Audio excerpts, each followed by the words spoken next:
नमस्कार. श्री स्वामी समर्थ. आज एक अनुभवलं आहे मी माझ्या शॉपवर. आणि मुलगा होता 4 ते 5 वर्षाचा. आणि 5 वर्षाचा मुलगा होता, आईबरोबर आला होता ब्लाऊज टाकायला. ब्लाऊज टाकायला आल्याच्यानंतर त्याने आईला चिप्स मागितले. आई म्हणली, "पैसे नाही आहेत, मी तुला नंतर घेऊन देते," असं म्हणली. मग ते जंक फूड असल्यामुळे आई टाळाटाळ करत होती. पैसे होते आईकडे, पण आई टाळाटाळ करत होती. तर त्या मुलाने त्याचा हात पकडलेला होता. तर त्या मुलाने काय केलं, ते हातानेच स्वतःच्या आईला मारायला लागला. स्वतःच्या आईला मारायला लागला. मारायला लागल्याच्यानंतर मी शॉक झाले. म्हणजे "काय आहे वहिनी हे?" असं मी म्हटलं. "वहिनी हे काय आहे?" वृद्ध मी त्या मुलाचं नाव घेतलं आणि म्हटलं, "अरे असं का करतोयस? आईला काय?" "अरे आईला का मारतोयस तू?" "नाही ना, मला चिप्स पाहिजे ना, मला चिप्स पाहिजे ना," असं म्हणल्याच्यानंतर मी पर्समधले ₹10 काढले आणि त्याला दिले. आणि तो पळत जाऊन घेऊन आला. मग नंतर आमची चर्चा झाली. तर त्या म्हणल्या, "अहो असाच हट्टीपणा करतो, मोबाईलशिवाय जेवतच नाही आणि असं चिप्स वगैरे खायचं तर खातच राहतो, तर ऐकतच नाही." मी म्हटलं, "ऐकत कसं नाही? ऐकत कसं नाही?" नाही म्हणले, "आजकालची मुलंच ऐकत नाही तो. आजकालची मुलंच ऐकत नाही." ठीक आहे, नाही ऐकत. आजकालची मुलं खरंच ऐकत नाही. कारण की आजकालच्या मुलांना सगळ्या गोष्टी लहानपणापासून ह्या मिळत गेलेल्या आहेत. मिळतात, मान्य आहे. द्या, जे पाहिजे ते द्या त्यांना, पण जाणीव करून द्या. ₹10ची गोष्ट देण्यामुळे आज जर मुलगा तुमच्या हातावर मारतोय, उद्या मोठा झाल्याच्या नंतर त्याच्या जर तुम्ही गरजा जर पूर्ण नाही केल्या, तर उद्याच्याला काय हालत होईल तुमची? हा माझ्या डोक्यात विचार आला. आज ₹10च्या चिप्समुळे मुलगा जर हात उचलतोय आईवर, पण मोठा झाल्यावर होईल का तो शहाणा? होईल का मोठा झाल्यावर तो शहाणा? प्रश्नच पडला मला अचानकच. परत एक अनुभव. 18 वर्षाचा एक मुलगा आहे माझ्या मुलाबरोबरचा. नाही, माझा आता 21चा आहे, तो 18 वर्षाचा आहे. तो मुलगा आईला शिव्यागाळी करतो. माझ्या दुकानात असे कस्टमर येतात, ते शेअर करतात. इतक्या शिव्यागाळी करतो. का? पेट्रोल टाकायला पैसे दे म्हणे. पेट्रोल टाकायला, गाडीत पेट्रोल टाकायला. मग म्हटलं, "तुम्हाला घेऊन जातो का कुठे बाहेर वगैरे?" "नाही म्हणे, त्यालाच फिरायचं असतं म्हणून." म्हटलं, "वडिलांकडे नाही मागत का?" "नाही म्हणे, वडील देत नाहीत." म्हटलं, "तुम्ही द्यायची सवय लावली असेल म्हणूनच." "मग आता काय करावं? एकुलता एक आहे ना." "अहो," म्हटलं, "एकुलता एक आहे, मग तुम्ही पैशाची कशाला सवय लावली? वडिलांचा धाक असेल तर तो धाक राहू द्यायला पाहिजे होता तुम्ही." "नाही म्हणे, जाऊ द्या, तेलाला पैसे म्हणजे त्याला फिरायला वगैरे गाडी त्याच्या मित्रांकडे." अरे पण तुम्ही त्याच्या मित्रांकडे जर गाडी आहे आणि तुमच्या मुलाकडे नाही, अगर तेल टाकायला पैसे नाही, म्हणजे तुम्ही इतरांची बरोबरी करत करत आपल्या मुलाला त्यांच्याप्रमाणे लावणार का? त्या मित्रांचे आईवडील लाखाने कमवत असतील आणि तुमचे घरचे लाखाने जर कमवत नसतील, हजाराने जर कमवत असतील, तर तुम्ही काय बरोबरी करशाल त्यांची आणि त्यांची? उद्याच्याला त्या मुलांनी काहीही केलं तरी तुमचा मुलगा म्हणेल, "मला करून द्या." असं नसतं ना. पण मला असं वाटतं, मी खूप चुकीचं बोलते का? नाही, राग नका येऊ देऊ हां ह्या गोष्टीचं. हे माझं मत आहे म्हणून मी एक्सप्लेन करते तुमच्यापाशी. ठीक आहे, तो पण मुद्दा झाला. मग आता लहानपणापासून मुलांना कॉन्व्हेंट शाळेमध्ये घालतात, चांगल्या CBSE पॅटर्नच्या शाळेमध्ये घालता तुम्ही सगळीजणं. मुलांचा खर्च वर्षाला 50-60 हजार आहे मॅक्सिमम. परत त्यांच्या शाळेचा म्हणजे वह्या पुस्तकांचा खर्च 5-6 हजार आहे. त्यांचा गणवेश बदलतो वर्ष 2 वर्षाला, तो वेगळा खर्च आहे. त्यांची स्कूल बस असते, त्यांचा वेगळा खर्च आहे. आणि प्लस त्यांचा दिवसाचा खर्च असतो, तो वेगळा खर्च आहे. शिक्षण महत्त्वाचं आहे. तुम्ही शिक्षण कोणत्याही गोष्टीमध्ये द्या त्यांना, पण शिक्षण महत्त्वाचं आहे, शिक्षण गरजेचं आहे. पण ते शिक्षण देता तुम्ही त्या शाळेमध्ये, मुलगा आपला परिपूर्ण घडतोय का नाही घडत आहे, हे पालकांचं पूर्ण काम आहे बघण्याचं. मुलगा आपला शिकतोय का? मुलगा आपला व्यवस्थित अभ्यास करतोय का? मुलाच्या कोणत्या चुका होत आहेत का? मुलाचं लहानपणापासूनच तो व्यवस्थित फोकस आहे का? नाही आहे, तुम्हाला अभ्यासात त्याला नाही, ठीक आहे. अदर गोष्टीमध्ये, इतर ॲक्टिव्हिटीजमध्ये त्याला कोणत्या गेम असू द्या, खेळ असू द्या, त्याला पण पैसे लागतात क्लास लावायचे म्हटल्यावर. भरपूर पैसा लागतो मुलांना घडवायचं म्हटल्यावर. आपली पालकांची ती जबाबदारी पण आहे मुलांना घडवण्याची. पण मुलांना जाणीव करून खर्च करा. मुलांना जाणीव द्या. जाणीव करा मुलांना की काय खर्च असतो. वडील कष्ट करतात दिवसभर, सकाळी जातात, संध्याकाळी येतात. आई घरातली कामं करते.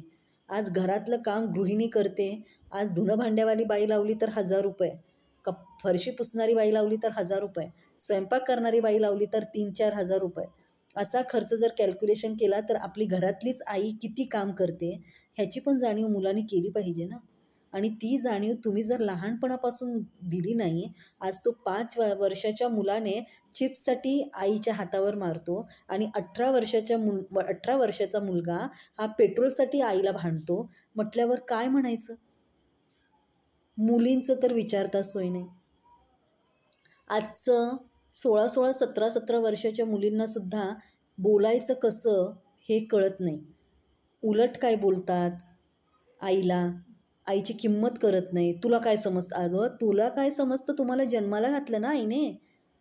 तुला काय तुझ्यापेक्षा पावसाळे उन्हाळे तिने जास्त खाल्लेले आहेत. तुला काय समजतं म्हणजे? माझा स्वभाव असा कडक पडतो मग मी बोलते.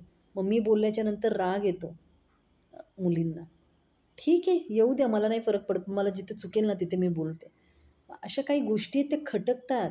तर पालकांना माझं सांगणं आहे, मुलांना कष्टाची जाणीव करून द्या. तुम्ही दिवसरात्र काम करता त्याची जाणीव करून द्या. खर्च करा, लिमिटेड करा. त्यांना सेव्हिंग करण्याची सवय लावा. पैसा बचत कसा करायचा त्याची सवय लावा.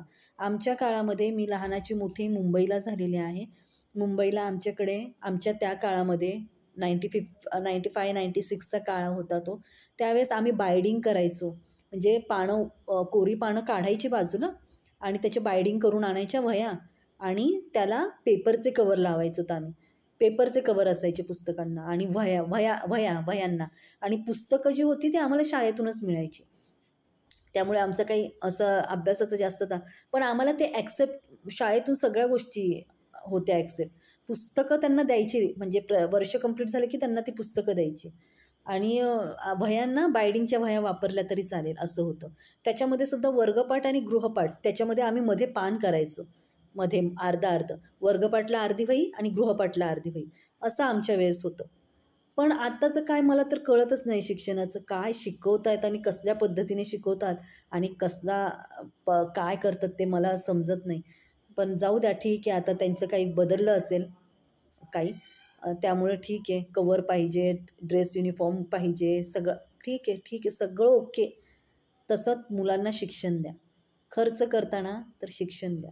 आमच्या काळात एवढा खर्च नव्हता, पण शिक्षण चांगल्या पद्धतीचं होतं. खूप चांगल्या पद्धतीचं शिक्षण होतं.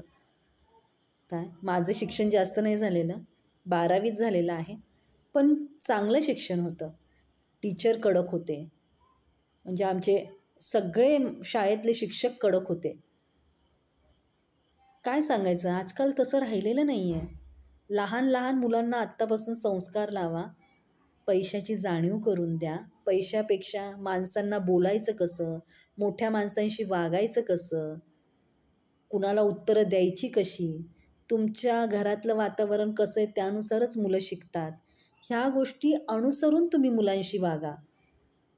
मला म्हणायचं आहे काय, तुम्ही चांगलेच आहात पालक म्हणून, पण सगळ्या गोष्टी जाणीव करून द्या. त्यांना व्यवस्थित पोळी, भाजी, वरण, भात सगळ्या गोष्टी व्यवस्थित खाऊ घाला. हे नको, ते नको, कोणत्या ना कोणत्या पद्धतीने त्यांना खाऊ घालण्याचा प्रयत्न करा. लाड कमी करा. जिथे करायचं आहे तिथे लाड करा. जिथे चुकले तिथे प्रेमाने समजून सांगा. आत्ता मारायचं नाही. मारून मुलांना काहीही साध्य होत नाही. मारायचं बिलकुल नाही त्यांना, कारण की काय होतं, मारून मुलांना त्या गोष्टी समजत नाही आणि आजकालची मुलं खूप ॲग्रेसिव्ह आहेत. त्यांना मारायचं नाही, त्यांच्या डोक्यावरून हात फिरवून सांगा आणि त्यांच्या पद्धतीत त्यांना समजून सांगा, बाळा अशाने केल्यावर असं होतं ना राजा, तशाने केल्यावर तसं होतं ना बेटा, असं करू नये, तसं करू नये. प्रेमाची भाषा आजची मुलं खूप समजतात. कधी त्यांना घरकामात मदत करायला लावा. कधी त्यांनी काम केलं तर त्यांचं कौतुक करा. छोटंसं जरी एक भांडं जरी त्यांनी धुतलं ना तरी त्यांचं कौतुक करा. मोबाईल हाताळायला कमी द्या. अभ्यासाला फोकस करायला सांगा. लहानपणापासून त्यांचा पाया पक्का करा. माझं हे सांगणं आहे तुम्हाला. माझं जर काही चुकत असेल तर मी क्षमा मागते. पण यंग जनरेशन, लहान मुलं आणि ह्यातलं मी 2 फरक सांगितले बरं का तुम्हाला. एक 18 वर्षाच्या मुलाचा सांगितला आणि एक 5 वर्षाच्या मुलाचा सांगितला. मग आता तुम्हाला कसं वागायचं हे तुम्ही ठरवा. डिसिप्लिन ठेवा. कष्टाची जाणीव करून द्या लेकरांना. आजचा लेख हा घ्यायचा नव्हता, पण कालचा अनुभव होता. कालच मी बोलणार होते. माझ्या डोक्यात त्याच टेन्शनमध्ये होते मी. पण आज रिलॅक्स वाटलं जरा थोडंफार, म्हणून मी आता शेअर केलं. जर तुम्हाला लेख आवडला, जर तुमचं कोणी चांगल्या जवळच्या माणसांना ह्या गोष्टी शेअर करा. नाही करू वाटलं तरी काहीही हरकत नाही. थोडंफार काही घेण्यासारखं असलं तर घ्या, नाहीतर सोडून द्या. माझं काही चुकलं असेल तर क्षमा असावी. सॉरी मी तुमचा इतका वेळ घेतला त्याबद्दल. श्री स्वामी समर्थ.